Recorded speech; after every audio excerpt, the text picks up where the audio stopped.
doing this. Hi, and welcome to the first ever NextStep Leadership Leadercast. My name is Angelo Mark Antonakis, and I have with me Mr. Brad Holda.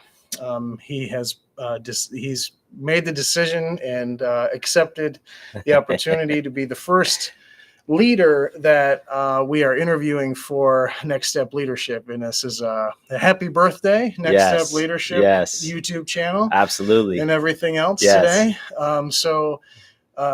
Anyone who knows about next-stepleadership.com, we take questions and we bring them forward and we start working toward answers that you have in your quest for more knowledge as a manager and leader.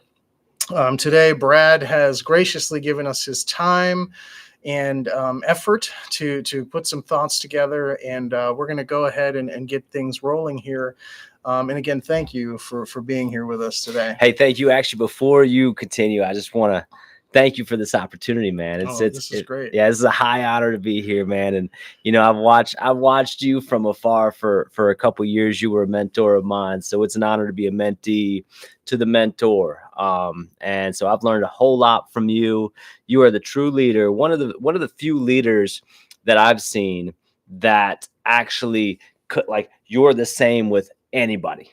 You know what I mean? You have to adjust, of course, but you are the same leader. You're very consistent in that manner. And so, man, just we're here. We're doing this. Excited. This is one of those cool points too for those of you that are going to watch. This is going to be a moment of, I remember when we didn't have a banner and we makeshift put up a banner for the website. Flexibility. And we're flexible and doing the best we can. Yeah. So let's get it rolling. Roll. Who is Brad Holda? Yeah, man, that's those $1 million questions. I mean, one of the things I do is I prep people for interviews, and I always tell them, be ready and be prepared for the question, who are you? It's like, well, what do they want to know? Personally, what I want to share with you, I mean, because we go a lot of different directions, but Brad Holda has evolved. I mean, I've evolved, as we all should, as any leader should. The time that I'm done evolving is when I'm 6 feet under, right? So I'm evolving. It's a much more complex question today than it would have been 2 years ago, 3 years ago, 4 years ago.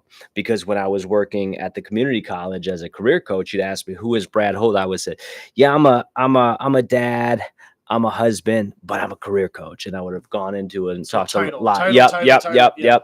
And same with recruiters. So I was a career coach and I was a recruiter. And so these last 2 years with the pandemic have really forced me to take a step back and say, who am I outside of my title? Right. And I think that's just been a big thing. Being a career coach, it's kind of been this twist, because when I was a career coach at the high school level, at the college level, and I was a recruiter, everything I talked about was, who are you? Chase what you want. What's your vision? That's the person. That's who you are. And you think about from a young age, what's the question that's always asked? What are you going to be when you grow up? And then as you get older, and then as they're 16 to 20, they're going, I don't know. That's right. That's right. Out. What do I want to do? Who do I want to be? Right. Yeah. And we think our entire being is around what we do, and that hat that we wear. This is who I am. Right? I'm a coach. That's right. And so everything else we do is kind of secondary to that. And I bought into those lies, I believe, for the longest time. So that's where it's interesting today to be able to answer that question of who is Brad Holda. So now that we got that out of the way, man, who I am is I'm here to serve, man. I've appreciated being put in a position as a leader in my community, in my church, in my family, to serve other people and really to be there for the person that's in front of me, whoever that may be. And so that's been a big key of who am I? I'm the champion for the person in front of me. I set other people up for success. When I was a kid, my biggest thing as a young athlete was I was the assist person. I was the person setting other people up for success. I didn't necessarily want the glory, but I wanted other people to get the glory. And so that has carried over into my career and in myself myself as a father, is just kind of laying down my life essentially for the people, for the person in front of me. So that's been a big part of who I am. But then to add to that, like, what hats do I wear? I have three beautiful kids, ages 9, 8, and 3.5, two girls and one So boy. you're never sleeping. Never sleeping. No, yeah, that's a Yeah. good way to look at it. My wife, beautiful wife. We've been married now. We actually got married on 10-10-10. So Oh, very yeah, cool. yes, dates are a big thing in our family, man. 10-10-10. My daughter was hours away from being born on 12 Oh, wow. 12 12. My wife's birthday's Christmas. Awesome. Yeah, so Awesome. it's like, hopefully I don't ever forget dates. I mean, You it's, can't. Yeah, you have you be a can't. problem if you forget That's some right. You dates. can't forget those Yeah. dates. But yeah, man. So they've been able to really help me figure out who am I apart from the career. But from the career aspect, man, that's changed a lot too and evolved in the last couple of years. My wife and I have been prevalent in the gig economy a whole lot. It's been crazy, just how lucrative the gig economy can be. How many different hats that we've been able to wear. We've grown passive income through. We have an Airbnb that we're doing currently. These are the reasons why I thought it would be so important to have you as the beginning Yeah. of Next Step Leadership. That's right. For me, knowing that you have an exceptional skill set as a coach and a Thank career you. coach, Yeah. and now here you are also as doing the gig entrepreneurial components of the current economy. That's right, 100%. And so, in addition to that, yeah, and you're right, because a lot of people nowadays, again, and this is back to what I was saying earlier, just think I got to go and do this lucrative career. It's like, you might not be ready for that. That's okay. You might not be that doctor, not today, and that's okay. Like, what can you be in the interim, to build off of that? And that was one thing that I realized is, for me personally, the 8 to 5, at least at this time, I kind of decided that's not really the route that makes the most sense for me, for my family. And so we have built our kind of livelihood and our careers around the gig economy and entrepreneurship. And so, just taking that risk. And so far it's been great. Ultimately, the goal is um, so I have a company right now called InvestNU. That is something that is very near and dear to my heart. Essentially, we set up the next generation for success. We help them grow, personally, professionally. We help them kind of consider their careers. So we do a lot. I'm a professional resume writer, a certified career coach as well. So I've done a lot of work, one-on-one, small group, and large group, especially, specifically more so in the high school setting, a little bit in the college setting as well. So really kind of creating that niche, and ultimately What an that's umbrella! What an umbrella! it's crazy. It's Yeah. crazy. And there's a reason that it's such a niche and not a lot of people have that skill set and are going after that niche. Because if you think about it, a lot of people in the educational settings, that's typically their experience. And then you have people that are typically in the business world, but to be able to navigate both the school world and then also the professional business world and come together and to be able to connect with everybody. It's I think that 5 years ago they started the process or the different articles that you'd see of get a high if you want to have any income, you want passive income, make sure you establish yourself a side hustle. that's right. And what you're describing is an opportunity to have more than just one hustle, That's right. but a cupboard of That's right. of activity, or a Yeah. cupboard of spices. Well, I Right. can do this. I got That's right. Airbnb. I That's can go right. here. And it fits my personality. It's not for everybody. And that's the thing I need to make sure to point out. I mean, some So people, leaders can be, they can wear multiple hats, multiple settings, and be effective with the way that they want to establish their absolutely. own titles. That's a great way to put it. That's Okay. a great way to put it. Absolutely. So yeah, that's essentially me in a nutshell. I love it. What are your current goals? What's the Yeah. current goal set for Man, Mr. Holda? For me, I've had to also kind of adapt how I goal set. So it's not, it used to just be kind of, hey, I want to be a better dad. Well, that's not a clear goal. For me, I look at different categories in my life. So financially, our current goal is we want to pay off our house, within the next 10 years. We got out of debt. Actually, during the pandemic, we completely got out of debt. We don't owe on anything. Our big overarching goal right now is to pay off our house in the next 10 years.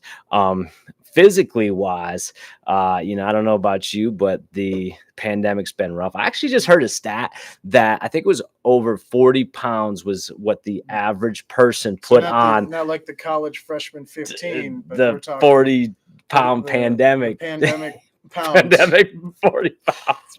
I don't mean to laugh because it's been rough, but yeah. So for me, man, getting down about 40 pounds. I want to get under 20% body fat. That's personally that physical goal. I have something to attain towards. Doing a 10 mile with you, right? Are we still doing that? The May Tough Mudder in Philadelphia. Tune in for that. That's right. That's right. Yeah. So I have 4 or 5 months to get there, but sure. that's a big goal. Of course, from the career standpoint, it's February. Isn't that crazy? We are in Gosh, I can't believe that. I don't know prep wise if you're there, but I'm not quite there. But that's my goal. Oh. The goal is to be there, man. And then of course, like I was saying, is the career goal is to build out the career coaching platform where InvestNU is becoming an empire, where there are multiple people working for me, and we're getting into many high schools, not just in North Carolina, but looking at it from more the U.S. standpoint. So that's been a big thing for us. From a family standpoint, I want to make sure once a month. It's very important to me, man. It's like I was saying, having a 9-year-old, having an 8-year-old. I know your kids are much older, so you've been on the other side of it. You could definitely give me some advice there. But I think monthly dates is a big thing that we're working on right now. Is getting monthly dates in with the kids in chunks. Yeah. And once a week with my wife, and just spending time in the nights, man. Just grouping together in the nights, I think, is really important for us. I'm definitely a man of faith. So reading the entire Bible this year is a big goal I have from the spiritual standpoint. And then just from a mentorship standpoint, I have many people that I'm working with, but I'm going to have 10 key people that I'm mentoring. I have many right now. It's not quite 10. I'm going to have 10 people that I'm mentoring, as well as read 1 book a month. So make a comment if you're interested in being mentored. Mr. Holda has a couple slots open, it sounds like. Potentially. All right. All right. So we got some of the fun-loving questions. That's now it's right. time to come at you with some of the leadership questions. I love it. The first one isn't real. I'm going to warn you, it isn't really a warm-up. It's a hard question. Getting right into it. I had a tough time with putting these together, but a lot of them came from people who are interested in Next Step Leadership. That's great. Name some situations in which leaders may fail, and tell me about a time when you failed as a leader. Yeah, I know. You're right, man. You're going right at it, man. Like the 98-mile-an-hour fastball, no changeup or anything, huh? That's all right, man. I love it. Yeah, I think one big way that leaders fail, from what I've seen personally, is not understanding. First of all, one size does not fit all. Really recognizing everybody that you work with they're unique, they're different. They have a skill set. They have a different genius, and that's, I think, one thing that really, for me, that I saw growing up, is not believing that I was a leader, because so many people put different limits on me, and I began to believe those limits instead of appreciating, like, hey, this guy's an idea guy. Like, there's other people that can help develop the ideas, but he's got great ideas. And it was more like, this guy's just a dreamer. And sadly for me, I bought into a lot of the lies kind of growing up. So it really kind of put me in a shell. I'd say most of my 20s, where I just kind of defined myself by what leaders, and they're really managers, but at that time I didn't know the difference. Sure. So leaders in my life kind of put this they kind of put me in a box, just based off of put you in the sock drawer. 100%. Yep. based off of what they knew. Sure. And I mean, I can look back now and say, well, they didn't have the tools to be the successful leader that they could have been, and I'm sure I could have done things differently. But that's one big thing I've seen. And then now being on the other side where I'm a leader, I see a lot of other leaders making that same mistake of not truly pulling out the best of everybody who's working with them and helping them kind of help their vision get created and get enhanced and then pulled together through utilizing the strengths of other people. I just think there's too often that leaders don't recognize, hey, these people have much different strengths. There's multiple things they could do. And for me, I think the Enneagram test has been important for me as a leader to be able to see what are different Enneagram styles. I think that's really kind of helped me as I approach other people. One of the things that we love is resources. Is there, so when you say that, is there a site or a place that they could go to maybe assess themselves? People can assess themselves. Yeah, so for me, probably the best, I think it was $125 or maybe $150 that I ever spent. And I think I showed it to you, was my I had like a 40-page Enneagram report, and I still comb through that on Has much a monthly changed basis. since the last time? No. Okay. So it's more of a 40-page reminder of who I am. Yeah, and what my skill sets are. absolutely. And Right, so there you heard and it being here. aware. You can assess yourself and see what you got in your own tank. And being aware too. And bring out your own self-awareness. That's right. Okay. That's right. Yeah. But to add to that, because the other part of the question too was when have I failed as a leader? And that brings it full circle, because my wife, actually, through doing the Enneagram, I realized one big thing about my wife is that she's incredible in so many facets. One thing that I realized, though, is sometimes she needs maybe specific direction. And so I noticed when her boss at the time, when she was working at a full-time job, was getting a ton out of her. And I was like, why? I know it's different dynamics, but I'm supposed to be the leader of the household. I'm supposed to be helping. So in your construct, like the husband, house. Yeah. Keeping, okay. That's right. Yeah. That's right. And so my goal was having her come alongside, and we worked together on certain things. It was like, we need these things done. It's like, okay, here's what I need, boom, boom, boom. But I didn't lay it out enough. And then as we worked through her Enneagram, I saw, okay, she's Enneagram 9. That means that, I need to come alongside, do a little bit more of laying out what's needed, checking in with her, doing more check-ins, coming alongside. And ever since I did that, things have been much less stressful, much more successful. It's been really good, but that was a huge mistake I made. It's funny. I actually wrote a blog piece a while ago that literally the title is I just don't know how to talk to you. And it sounds like, the communication piece became more prevalent in your guys' assessment in the review together. Absolutely. So, and I read that piece. That's exactly right. That's exactly right. So we're going to, I'm going to switch it up on you, and we'll go from what you failed at, because thank you. Those are a heck of examples. And thank you for sharing, something personal, your own home. Of course. What excites you? About leadership? Oh man, what excites me is, so I'm a servant leader at heart, and I know you are as well. So you totally get this. But what excites me is just seeing aha moments with the people that I work with, and having them realize like the lies that they've believed are just lies, and helping them overcome certain fears. One small example would be, just even working with my niece. She was really afraid. We were at the jungle gym the other day, and she was going up every level, and there were three more levels, and she's like, I can't do it. And just pushing her. Yes, you can. Yep. Yes, you can. And by the way, there's a string that's attaching you. So even if you fall, it's still going to catch you. You know what I mean? Just live for it. And so I pushed her. No, I didn't push her, but I encouraged her to go to the next string. And she got there, man. And then it was crazy. I want to do it again. And I see that a lot within my own home, but and people as well. I'm working with one young man of many, but one young man in particular. just watching him grow. I mean, I've been working with him less than a year.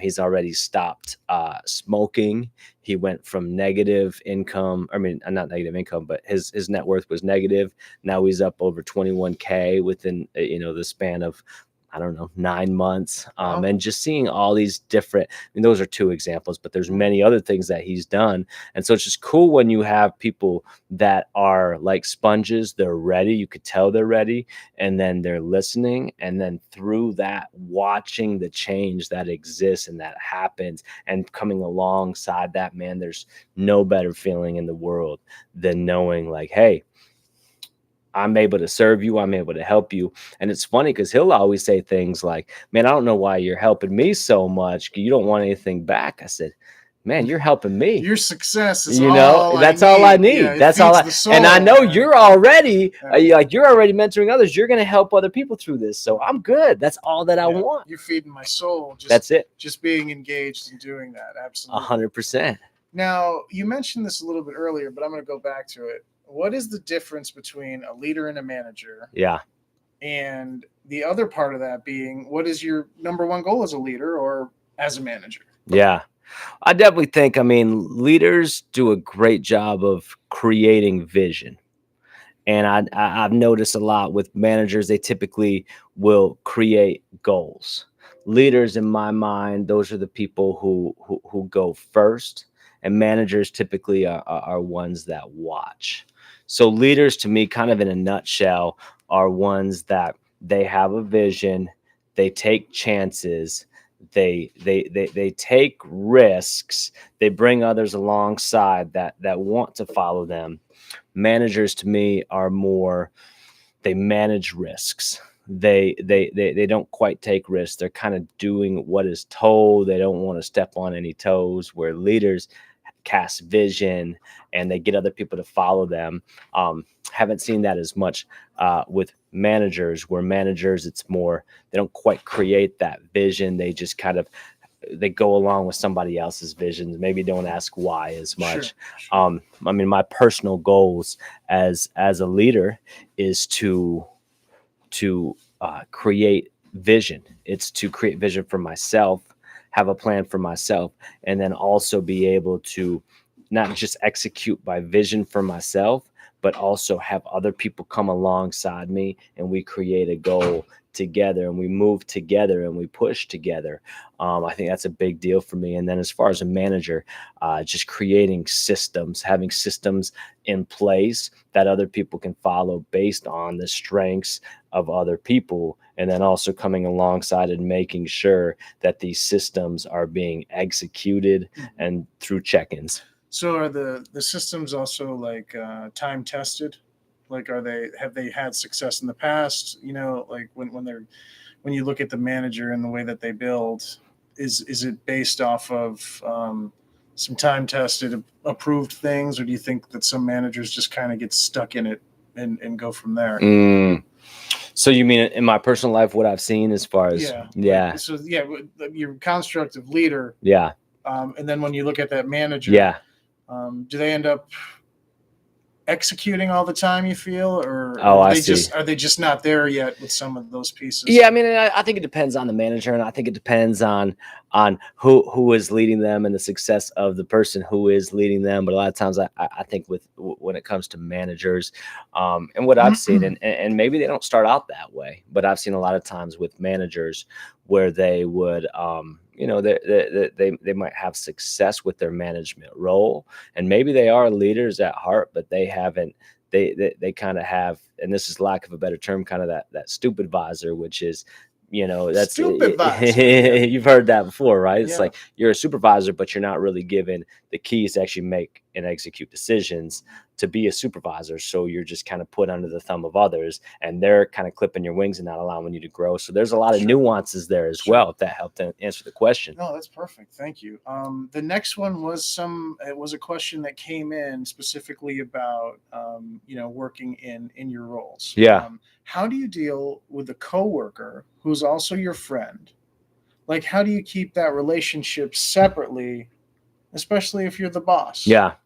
So how do you do things like that? And that's a tough question. And I've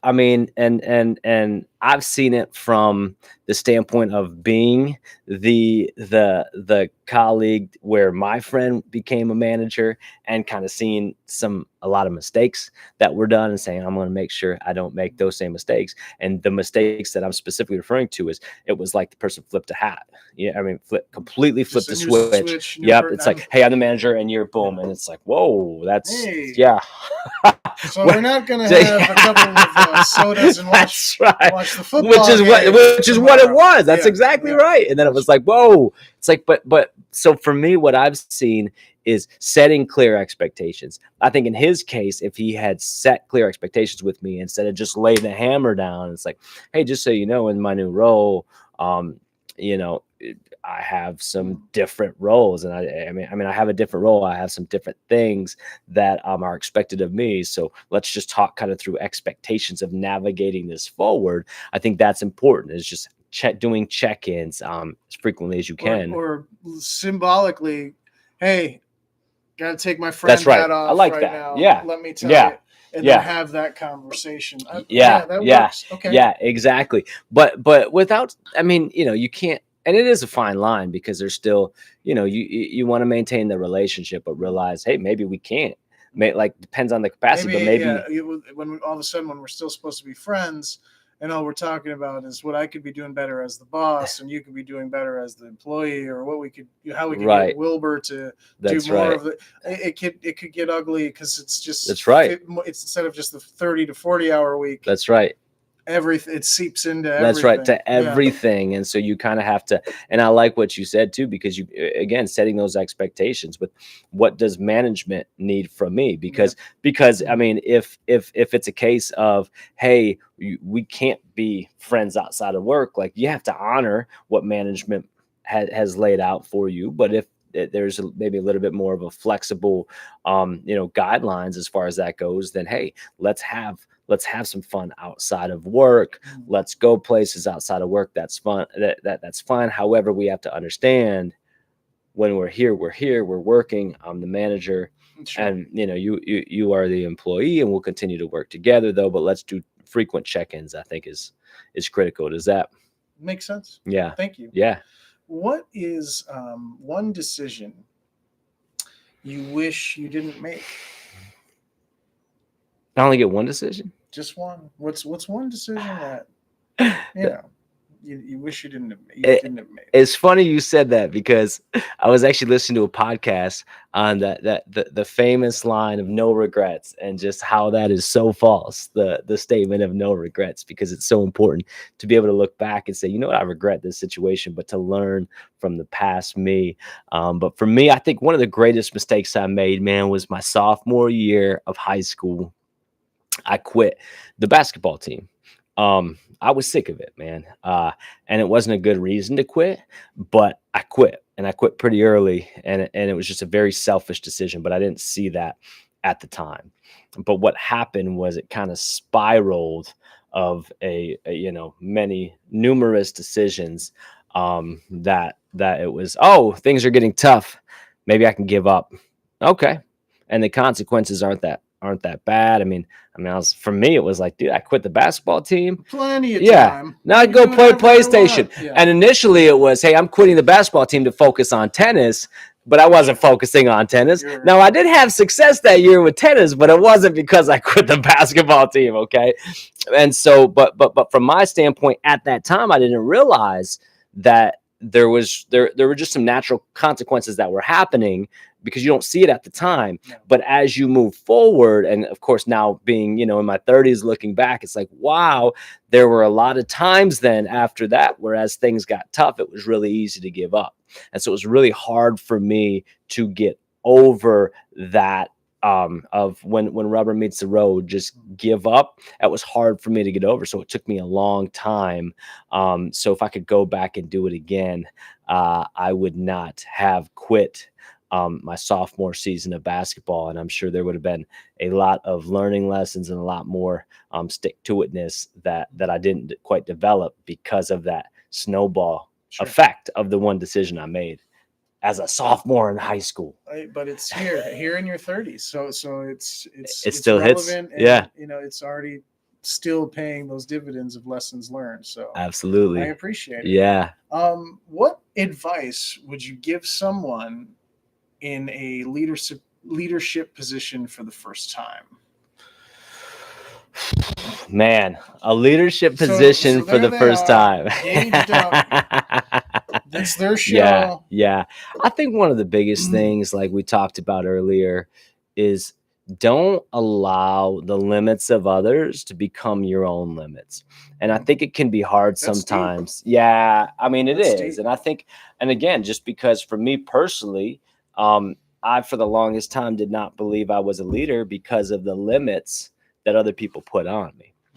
And so I kind of created this construct of who I was as a leader, which was not true, because people were looking up to me because I had a lot of the leadership qualities, but because of a lot of the negative thoughts of what others never worked with and then put on me, I believe that about myself. So then, you have a lot of insecurities, you don't trust yourself as much.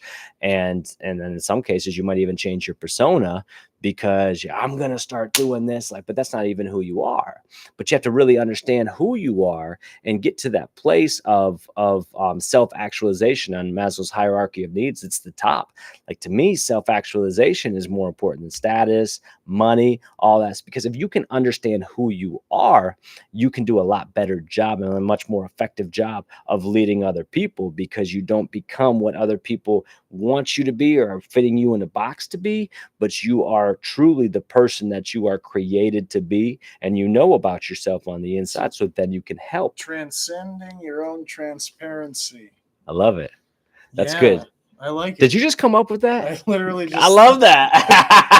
Honestly, it makes perfect sense. It hits home. That's right, man. I like it. And I man. think, so I think like that's what you just said: transparency, self-awareness, are superpowers, man. I really believe that they're superpowers. And you always know what they're about. That's right. If you find a leader that way, it's kind of magical, because you know that you are empowered to ask a good question. That's right. You're empowered to, which leads me to the next part of that. What are people thinking? Yeah. But are afraid to say to their leaders or other people, especially now, in times like now. Yeah. What are people actually thinking?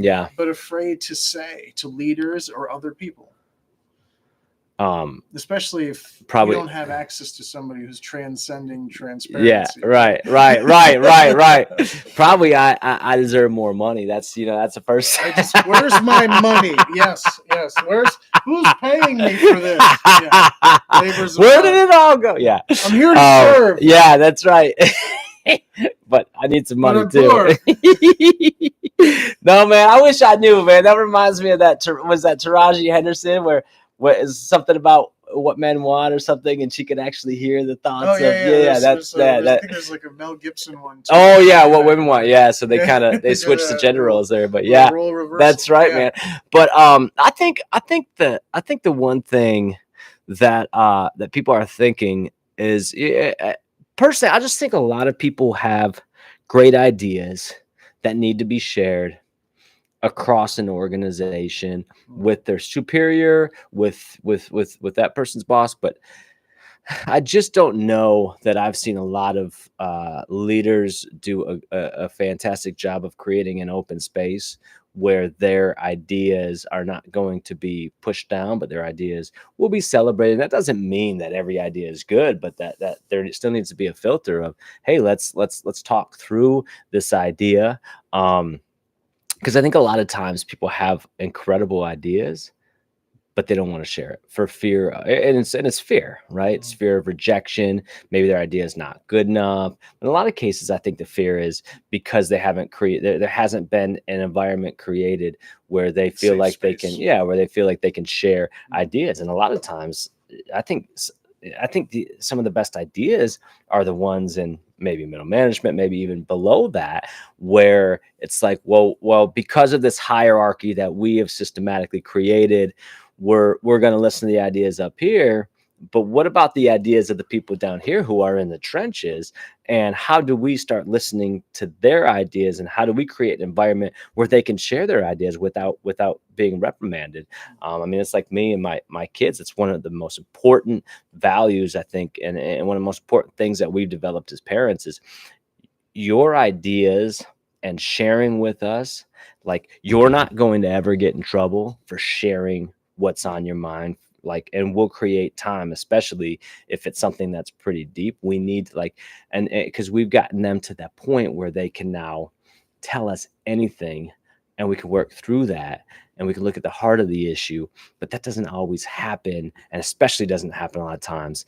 At least I haven't seen it. Maybe you have, but in organizations, sadly. I think creating that type of safe space is one of the hardest pieces of finding trust and integrity in your workforce, to create that type of, just to add to that. But I think that my 2 cents would be that I think creating that safe space, if you as a leader or a manager can create that type of safe space, right, you're cooking. That's right. You're not, people are excited to come in. That's right. When that happens. That's right. And I think some of the Gen Xers that are becoming the CEOs, I don't know what it is, but for all the slack that Gen X and Gen Y individuals get, I think they've done a pretty good job, because they've maybe grown up in, hey, it's okay to share. It's good to listen to that. I think they've done a pretty good job of creating that space from what I've seen. Sure. All right, I'm going to switch gears on. Yeah, man. I love it. What are you doing to network and connect with others? Yeah. Well, one thing I'm doing, if I could share, is Sure. you've done a phenomenal job of getting thought leaders together and creating Marco Polo. And so that was about 2 years ago. I think just to add to that, if you take a platform like Marco Polo, and you take people from California, you take people from New Orleans, you can take people from upstate New York. That's right. And here they all are on this platform. That's right. So you're using it for other avenues as well. So you're connecting and networking. Absolutely. And another thing too, just for engagement, I know a lot of, like I mentioned earlier, with the gig economy, I'm just involved with lots of different groups, like say on Facebook, social media, where there's just questions that are posed, and I just know at any point, if I have questions for anybody, I can go there. Another thing too is just, for me, I think it's really important to just have other people feel, especially during the pandemic, has been so difficult, man. But just trying to bring other people engaged, and through text threads, I think has been really important. So I've done a lot of that. And then I think another big piece for me is just constantly seeking mentors. I think is really important. And a lot of times people think mentors need to be somebody that you know, or somebody that you have a close personal relationship. And that's important. I think there's people for that, but there's also mentors that are on YouTube that you might never meet, but thought leaders that you relate with. Hopefully that's us. That's right. John Acuff is one guy. He's a New York Times bestselling author. I've read a lot of his books. And he actually does a phenomenal job of that. So I've networked with a lot of other leaders through a series that he did, where and I think we talked a little bit about him, where you would come on, ask him questions similar to this, and he would share his responses, and you would connect with him and connect with other leaders that really wanted to grow. So just doing a lot of that, I think, has been necessary. I love that. That's so cool. And you made me, while you were giving me this answer, all I could think of is how much somebody would respect you more if you said, "Hi, I value you. I want to get better. Do you have a half hour?" That's right. 15 minutes. That's right. Can I get you? Can we stand in line That's to right. get coffee That's together? right. That's right. Just so I could That's ask you right. a couple questions. Yeah. And I think that person will never forget you, first of all, because you 100%. came to them. You took the initiative. But they will also say, you know what? there's a little fire there that I think we can That's right. get these embers going for you. And That's right. that just kind of resonated with some Yeah. of that. I think, and I think when you're setting those up, it's so necessary. I loved your verbiage, because I think a lot of times people will say the wrong things, like, "Hey, I'm going to buy you a cup of coffee," or "Let me pick your brain," or "I know you're really busy and you probably don't have time." Like, to me, these are all kind of negative statements to create. So Go it's back to the very beginning. They put you in the sock drawer. Just take away, you compartmentalize your limits, or even you're limiting your own conversation. Well, I'm not worth your time. That's right. That's right. And I made that mistake a lot in my 20s and even my early 30s. I've gotten over that piece, but it's like, maybe a better statement might be like, "Hey, I know you're focused and you're very committed on this. As you do have time, I don't know if this is something that's important to you, but I would love to sit down with you for 15 minutes to learn." I hope you're catching this as a tool right now of how to incorporate and have those conversations. That's right. With others. And one other thing I think to add too is, sometimes if you have an extremely busy leader, that I say busy, that's not the right word, but you know what I mean. Somebody who's very focused, just doesn't have a lot of time to give. And they might not sit down with you. I think a question that I found that's very helpful is asking them if there's, because anybody will respond to this, what's one book that you're currently reading, or what's one book that really changed the game for you? And then as they suggest that book, you actually read it, and then you send them back, "Hey, this is a piece that I got from that book." And I think a lot of times then people are more apt to, "Hey, this guy actually." Your business card is saying, "Hey, I'm willing to put in the work." That's right. Just on your recommendation. That's right. And I respect your time. Yeah. And I respect your time enough to say, "Hey, let's." Yeah. So that's just another thought. I'm gonna switch gears. Love it. You've been doing it, and you've been doing great at it. And I'm super flexible. Well, this one's been interesting. I think right around the time that the pandemic hit, we had we had George Floyd. We had in November, I was a part of 2 consecutive years a diversity committee and a diversity conference. In leading panel discussions on diversity. Right. 2 white males having a conversation, right? Absolutely. And so it leads me down to the real question of what efforts have you made or been involved with to foster diversity or diversity competence? Yeah. And understanding with the people, because you said you have a handful of people you're mentoring now. You personally, what efforts and engagements are you involved with to work towards diversity and diversity competence currently? Yeah, I love it. And the word diversity, of course, is so broad. I think sometimes we minimize that to just how somebody looks. Sure. And the buzzwords are diversity, inclusion, equity. Absolutely. These are components now that are a part of an entire movement of people saying, "Hey, what are we doing?" That's right. And the umbrella is much more vast. That's right. And it sounds like that's where you're going, and I'll stop talking. No, I love it, man. I love it. I think for me, man, and it's easier said than done. But again, I know I've talked more kind of about the spiritual side of me, but really trying to get to the heart of matters with people, and not assuming that I know, not assuming I know best, recognizing that the person in front of me, like I've grown, that I've done it for so long, that I believe that the person in front of me is more interesting than me, and I believe that the person in front of me has something to teach me. And I think when you go with that lens, I think you have probably a different maybe perspective than, "Hey, I know all," because I don't know all, man. And and there's so much to learn from different people. And I always try to make an effort to and I think I've been like this for a while, but really try to get around people that don't think like me, that don't look like me. I think that's super critical. And so I've done a lot of that. And so, yeah, I think it's clearly been beneficial. And then just, man, be a professional at asking questions. Really just genuine questions of, "Hey, I want to get to know you. Where did you come up with that thought from? Like, where did that come from? Like, what's your story?" And really, like, and I think through coming alongside, asking what people's story is, through coming to the conclusion that the person in front of you is more interesting than you, and that you have something to learn from everybody that you talk to.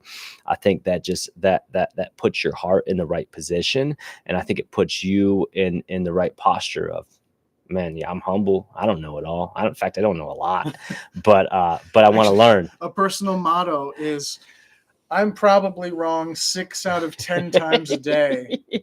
The goal is to be wrong 5 That's tomorrow. right. That's right. So, That's right. I wholeheartedly that's believe perfectly. That's Yeah. perfect. And the goal is not for perfection, but it's progress, of course. So every day as you move forward, like how did I get a little better to today in this category than I did yesterday? But man, that's I don't, to your point, being a white male in today's society, I know it's different than what we've what we've experienced, man. As far as 2022, just a lot of the things that we've been seeing around us, and it's like, man, I don't want to pretend that I know what anybody else is going through, because I can't. Yeah. How can I? And what I have taken from it is, it's okay to encourage conversation. It's okay to have that dynamic of, hey, can we have a moment to just step back and can I tell you how I feel? That's right. And then go back and forth in a safe space. Yeah. And I've created a lot of conversations with people that don't look like me, that don't have the same beliefs as me, that don't necessarily that certainly don't think like me.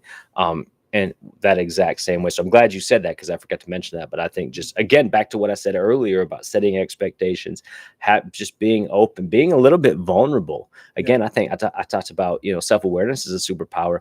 I tell a lot of people that I mentor, like, vulnerability can really be a superpower too. Like letting your guard down, getting to a point of, hey, I just want you to know up front, I don't know it all. I don't pretend to.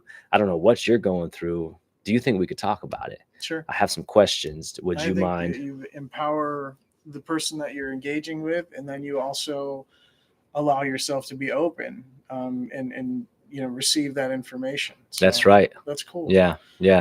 Thank you for that question, man. No, that's a good one, and great answer. I appreciate it. Yeah, of course. What's current? What are you currently reading? What's on the nightstand, if you still have a tangible book, or Kindle, or whatever reading apparatus you're using?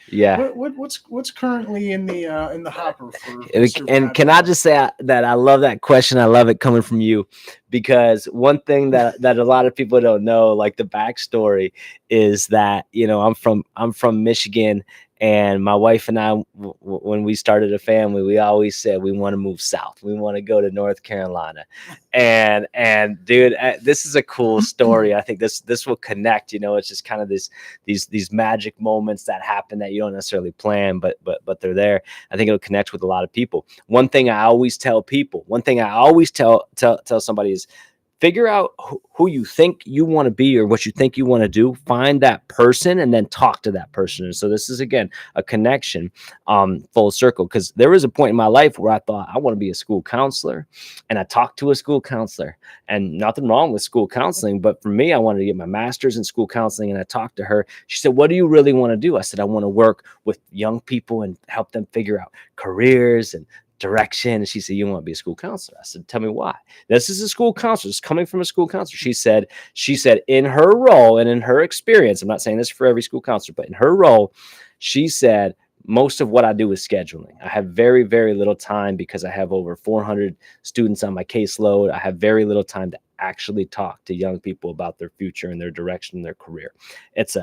I love those conversations, but I can't have them often. I said, let me rethink this. So she helped me with kind of discover. I was like, I didn't even know career coach was a thing at that time. And so everything changed, because I had one free 15-minute conversation with somebody who was willing to help me out, and I didn't know better. And so she helped me. And so I later applied, not long after, for a career coach position that you were helping oversee the committee for.